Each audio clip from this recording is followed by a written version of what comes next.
open it for you. And I was like, it wasn't broken. And he just like pulls out a gun. And I'm like, okay, like, so I go back inside and I'm like, there's someone with a gun out there, like, we need to leave and call the police. And they were all like, nah, like, we'll be fine. And she was like, oh, he does this all the time. And I was like, and nobody's like, he's not in trouble for it. He just started around fixing people's windshields and pulling guns. And throughout the dream, every time I saw him, he had a different gun in his hand. At first, it was like an automatic weapon, like an AR-15. Yeah. Okay. And then it was like a pistol, and then it was like an old school revolver. Yeah. Okay. The spin barrel. Yeah. Do you think that you're thinking back into your past life? Could be. Eventually, you'll get to Yeah. So, something's being fixed that isn't broken by someone who you don't know and is essentially forcing you to let them fix something for you. Oh. And then the vehicle that we were in was gone because he did whatever he did with it. But there was a semi-truck that was like, you know whenever trains are hooked together and there's the doors? It was like a semi-truck with the back cut off and like a RV all the way back, like one of those big-ass RVs. Like the Tory ones? Yeah. And it was like we lived there. It was weird. And then by the end of the dream, I stole a baby and was like, does anybody have a diaper? I think he shit himself. And then my alarm went off. And I woke up like, huh? Yeah. And so, and then you recently had a dream about being pregnant, didn't you? I've had multiple dreams about this is my son, or it'll start the dream and I'm holding a baby, and then I'll be pregnant, and then I'll it's just. See, I've had a lot of instances like that between dreams, and I actually had like this vision one day. So when I was still going to church a lot, I was still very different, as in the realm of I was searching for something on my own. Like I was there, but I obviously wanted something deeper than everyone else there wanted. And I was standing there in worship one day, and I looked down at the corner of my eye, and this little boy was standing next to me, like this little 3-year-old blonde-headed boy, and was just loving on me like he was my kid. And I was that's weird. And I looked down thinking that maybe somebody's kid had wandered around and just stopped there by me for some reason. And there was no child there. There was no child there. There was no one there with that kid. And I'd had tons of dreams of me being pregnant, me having a kid, me being a mom. And I hate those dreams. Well, I hate those dreams. They're just they give you false hope when you're in the situation that me and some of you others are in, because you have this desire. Even if you don't have a desire necessarily to get pregnant and have a kid, when it's not happening and it should be naturally happening, that's what causes you to get stressed out about it, And so, but pregnancy in dreams and having a child is prophetic to manifestation and ideas and dreams and ministries coming to pass. I do know that because I've had those dreams before.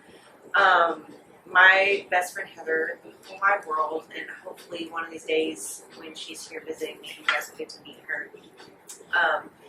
She actually just a few weeks ago messaged me. She goes, I had a dream about you last night, and I need to talk to you about it, but I need to do the process. So she called me the next day, and she's like, okay, here it is. So you were pregnant. You were standing there, you had a big old belly, and you were beautiful, just glowing, and somebody walks up to you and shoots you in the head, and the chest, and the stomach. You die. And she's like, so, how are you doing? Kind of deal. And that was before all of this happened, came to pass. And so we had been deciphering and translating dreams for years together, and we were trying to figure out what this all meant. And it's like, well, I feel like there's a big ministry that's about to be birthed, and I feel like the dream could have either meant one of two things. And one is that as this ministry is being birthed, he's being a shit because he's not getting attention. The ministry is being birthed, and this the ego is going to die. You know, like this blockage in my head, this blockage in my heart, so that way this thing can be birthed. Or there's something or someone that is trying to attack me in these different areas of my life that will discourage me from having this ministry birthed. And either way, I looked at it as it doesn't matter, something's about to happen. And just staying encouraged through that, and then all this has happened. So I take those dreams very seriously, and like you said, you took notes and stuff. It's very good to do. I started having very nightmarish dreams like that right towards the end of my marriage. We had a very vivid and scary dream. Not really scary, but where I was being taken advantage of and kidnapped. Bad things happened to me by two stranded men in my own bedroom while my husband slept. And he opened his eyes and turned around and looked at me. He goes, "Are you having fun, baby?" Yeah. And I'm just like over here, like, sure. Okay. Just turned around and went back to sleep. And I woke up the next morning, like, looking at him. Like, have you guys ever had those dreams where you dream about the dude or the person and you're like looking at him? And then they're looking. I told you about that recently. Yeah. You did. That's funny. I literally was like, "Am I in trouble for dreaming?" We were talking about that too, weren't we? Like, in the car ride at some point. Just totally get physical. First thing in the morning. Yeah. Right? Did I had a dream. Does anybody watch You? I haven't watched the new season, but yeah. Well, there's a boy, There's a boy in it in the new season, and whatever. I had a dream that we were in Walmart, and he was like, "Hey," and I was like, "I'm just trying to collect all my items that are under the aisles, please," because like everything, like my house was just like under the aisles for somebody to buy, so I was just like in the backpack aisle, putting everything in backpacks. But he walks up and he's like, "You want to like get freaky here?" And I was like.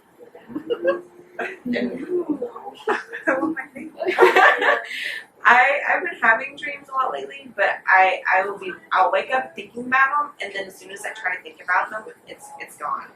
Except for like every now and then, I remember details. Now I can't. I used to have very vivid dreams, and honestly, I think it's because I've been smoking a little too much. Because that really affects not necessarily you dreaming, but you remembering your dreams and being able to go into them. Because I used to go in and like be able to control my dreams.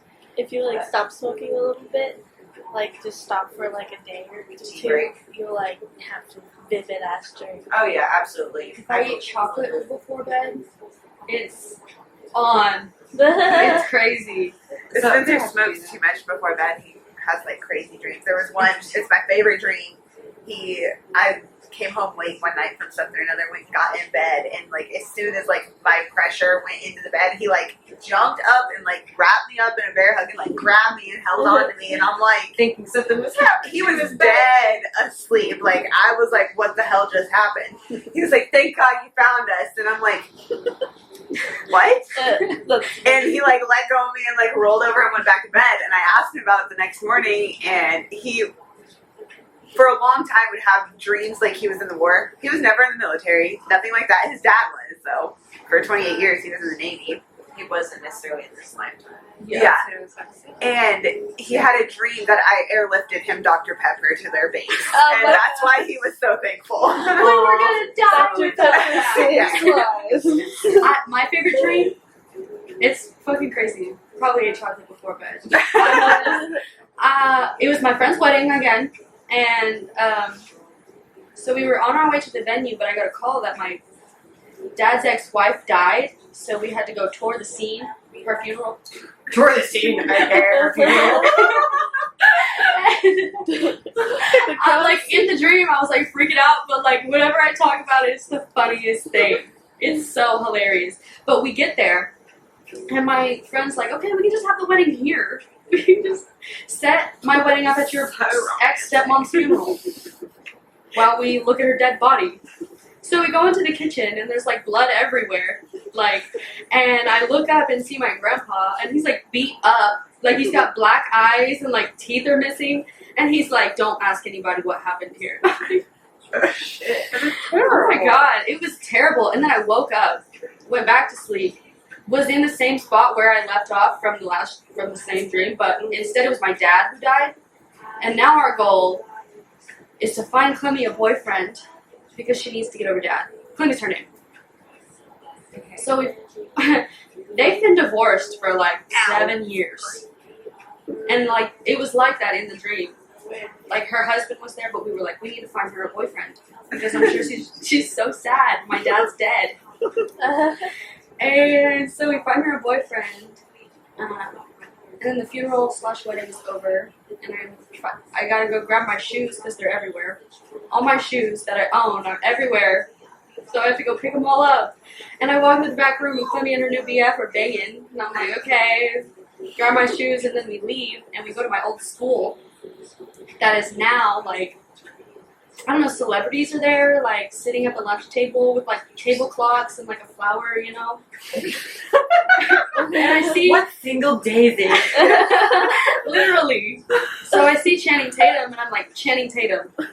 My father just died, and he's like, yeah.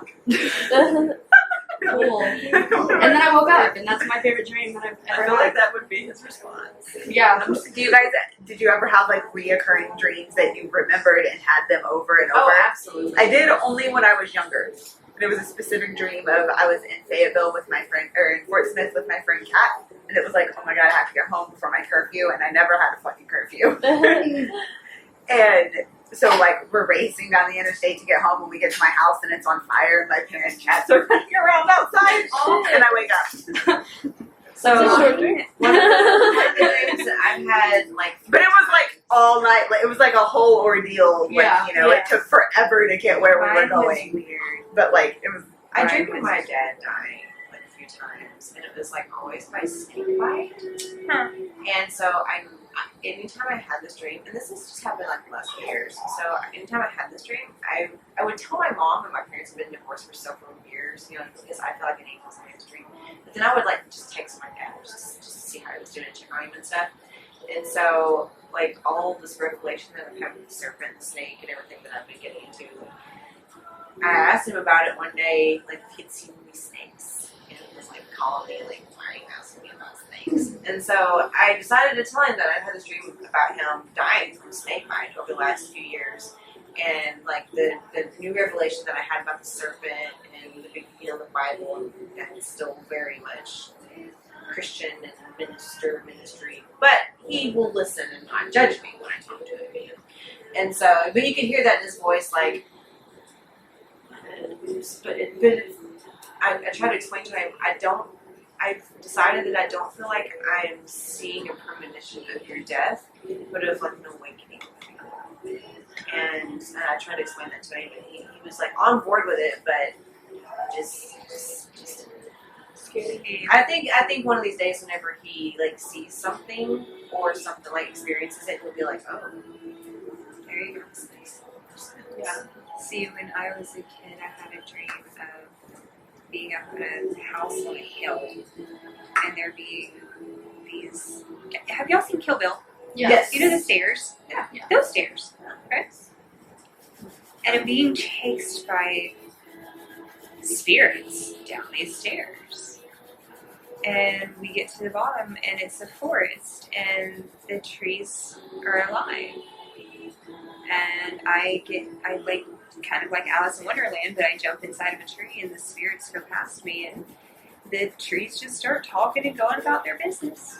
I was like 10 when I had these dreams. It's Not like a 11. DMT trip dream. Yeah. Like, I don't know, man. I had my dream last night stood out to me. It was really intense, but in the sky, I was like in the city, and in the sky there was like the angel of death thing. That's what I figured it is. but it looked like spheres, but it was glass and like blue.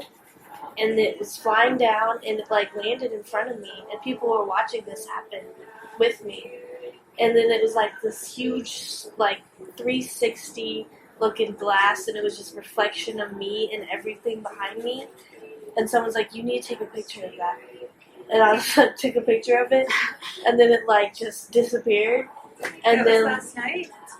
yeah, and then immediately people were like chasing me. You know, like people that seemed like they knew shit, and I shouldn't have seen that. And so I started to run and shit, and I get to an apartment, and apparently I'm dating this guy, and he's like really into bones and shit, and then we just start talking about bones, and then I'm like, oh shit, I gotta go, because those people. And so I get outside, and I like climb down the ladder, and a red Corvette like comes up to me and stops. There's like a pimp inside, and like 6 girls like flip out of the car and land in front of it. And then that's the end of the dream. Charlie's Angels. That's cute. It was weird. Has anybody ever been in a dream and they realize that they're dreaming, so they ask somebody in the dream, "Is this a dream?" And then they get really weird, like whoever you're talking to. Yeah. I got kicked out of the building I was in because I was asking if it was a dream. Probably because you realized you were in the Matrix and they were like, we can't have Yeah. this.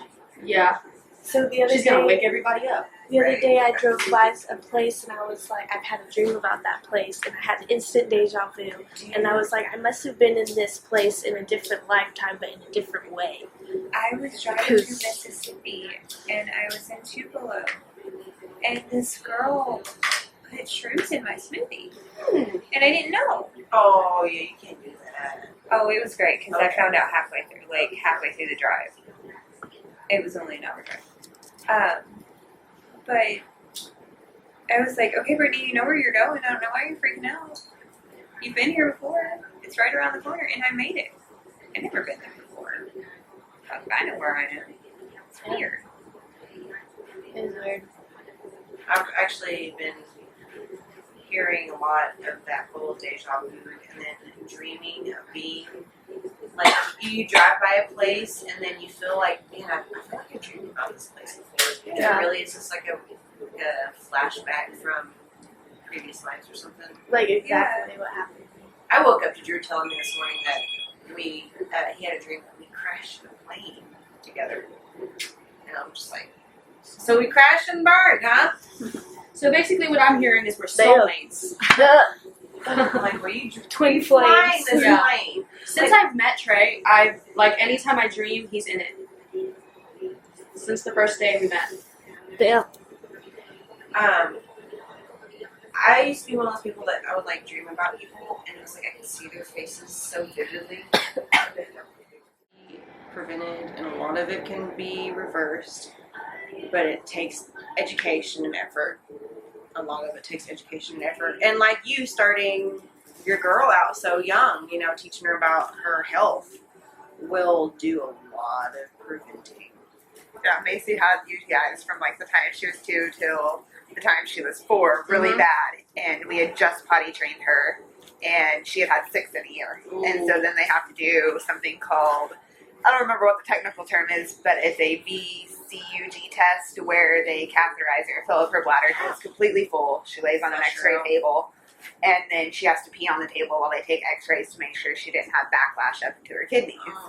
Everything was fine, and then like that reset her. She had no UTIs after that up until like a year and a half ago-ish, and she started getting them really bad. Like we were going through seeing urologists, and like she was checking out of school because the pain was so bad. They're uncomfortable. She was getting constipated. Just because of her diet or because of dehydration? It would come out of nowhere. And then it would cause her to have the urinary issues, and she would in turn get a urinary tract infection from the pressure of it pushing on everything. Yeah. See, I had. But the pain wasn't her feeling like, oh, I have to poop, or oh, it's backed up there, or anything like that. It's just it hurts when I pee. Yeah. Full UTI symptoms. And Yeah. that's it. Yeah. Wow. And it took me a year and a half to diagnose I it. remember when my first UTI, I was probably like 11 or 12, and I didn't know what it was. And I finally told my mom, because she's like, why are you going to the bathroom all the time? And so I told her, she goes, well, why didn't you tell me? Like, you probably have an infection, you know? And I'm like, I didn't know what that was or whatever.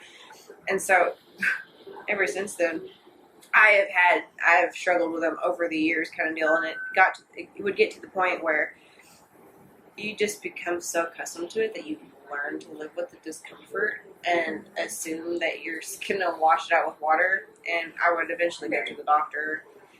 And this was also when I was drinking a lot of booze, though. So I was drinking a lot of booze, and then one of the last times I went, thinking I just had a UTI, they're like, "Well, you have onset of a kidney infection and a UTI. Do you drink alcohol?" Yeah, I do. How much would you say, like, on an average? We'll chalk it up to a beer a day. That was a lie. So many lies. And so whenever they told me that, that was one of the things that, like, I actually started taking it a little more seriously. Like, when I drank booze, I would drink an equal amount of water. Yeah. But then I got on this regimen, and I have a video on it on my YouTube channel, where I was creating this cocktail of apple cider vinegar, cranberry juice, and juniper berry oil. Juniper berry oil is a urinary tract oil. Like, it really does everything you possibly could use for your urinary system. And of course, cranberry juice helps flush out infection and keep you hydrated. And then the apple cider vinegar helps balance the alkaline and acidity in your body, but also aids in digestion. And I was drinking, and I still drink it every now and then, but I'm just back and forth so much. I haven't had one in a while. But the last time I went to the doctor, she told me it was the best report that they had ever seen on me. I had no UTI, I had no infection, like, my blood pressure was normal, my blood sugar was normal, my weight had gone down 20 pounds, and it was like, she's like, whatever you're doing, it's working. And so I'm like, using essential oil, smoking a lot of weed. But it's just, I had changed my diet, I had changed my stress level, and the more I'm learning about how simple it is to take care of ourselves. And it's crazy that they don't teach you this. No, they want to teach you instant gratification And how to rely on them. Yeah. And Oh, you have something wrong? Well, here's a suppressant so that later I can give you more suppressants to suppress whatever that did for you. So that I can. about my dad, I had AD. I have AD, whatever. He wouldn't let them put me on medicine. Refused to. I was 7. You're not gonna put my kid on medicine at 7. You don't know her. Yeah. Yeah, Literally she's got meth. repressed memories. And Yeah. she's gone through a lot at 7, right? Fuck no. She needs to let those chemicals balance out and grow and let her experience. They tried to put Macy on ADHD. So this is called Diamond OG. Oh, it just like kills Can I sit in imagination. front of you now? Sit in front of me. Oh, and I know some of you are very artistically talented as well. I feel like these are things that normally I would have sat down and, like, tried to do all by myself, and I would have just got really burnt out. And my goal, my mission in life that I discovered the other day is to build an empire. And it's not necessarily an empire of great money and finances and riches and monetary standpoint, but of empowered women and community. It's very important to me and very special to me that we've started here. And so I thought it would be fabulous to have something, even if it's small, start small. I think it's small, but just something that we're all contributing to and seeing all of our energies and our talents contributing. And I think it would make something, instead of just one person and that one person's desire and ideas and personality, you know, just gets flat. But if you got so much going on, and like Bruce Banner, I think I've tried that one. and he's 23. The Jim Carrey movie? Have you seen that one? Have you not thought about it? That it really does everything. Yeah. Like, it doesn't matter I love what it is. That's my favorite number. But my new favorite number is It is 30. my lucky number. Well, that's what I mean. In high school, well, not in high school, in grade school, you know how they number you on the desks? My last name was an R. I was always 23 in every class. 23 23 or followed me for 25. years, and it followed my mom. Did it follow you? Oh shit! And then my neighbor gave me $32. Yeah. Hey, somebody look up what the angelic meaning for 23 is. Oh, I got a numerology guide and an astrology guide. They're just like the trifold things. I love numerology.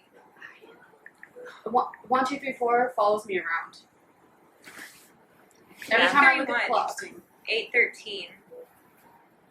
And my dad's birthday, which is weird because I don't talk to him.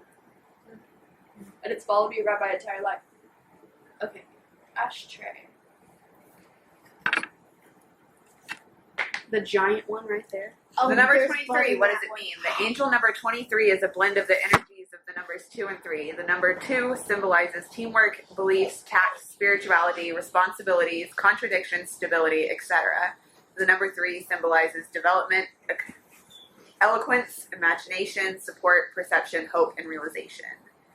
When these two numbers are combined, they give the qualities of expression, humanity, magnetism, but contradiction as well. If you somehow resonate with the number 23, such as if it's your life path number or your birth date, if you're inclined toward this number for some reason, or you consider it your lucky number, that makes you a person in love with change and excitement. You consider life as an adventure and you enjoy living it. Oh shit, sorry.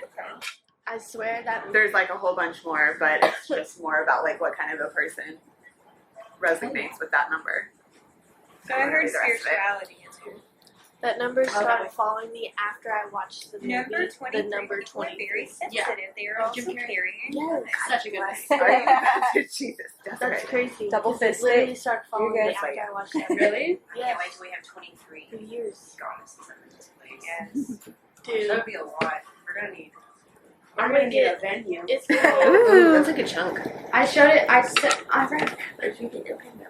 sent it to a In group Kansas chat City, of some of my friends from like 5th grade, and my friend was like, "It's so granola," and I was like, That's like a trendy word, I man. was like, granola. she was like, "I don't know what that means. I just think it's good," and I was like, "Me neither. We don't have to use that word together."